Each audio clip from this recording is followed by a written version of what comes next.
Part 2, life after divorce, rediscovering yourself. So after the divorce, I think one of the hardest things was separating myself from my ex-husband.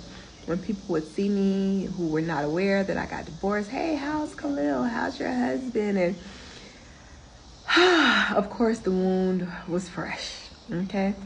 And I just started reliving all these happy moments, and then I started reliving the moments of dread and just heartache and betrayal. And it was very tough for me. So I ended up going to therapy at church for myself. And I only did one session there. And I'll say it helped out a little bit. One of the main things that he was telling me is I need to find my identity apart from him. And I started going to church. I started reading my Bible. Not only that, though, I got in an entanglement. The entanglement was actually prior to my divorce, okay? So I was still married, committed adultery with a man who was not my husband. And I would seek validation from him to try to help heal that pain that I was feeling, you know. And in that moment, I didn't feel like I was doing it intentionally. I felt like, okay, I got to move on. So I'm going to move on. I like this guy. Started talking to him, building a relationship with him.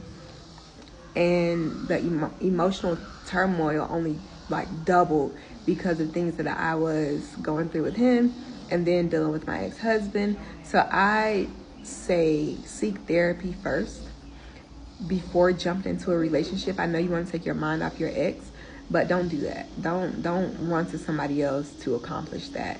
Seek out therapy and work on yourself. If I could do it all over again, I would seek therapy, work on myself, work on my goals, and go from there. And once I receive full healing, then I would put myself out there on the dating market again.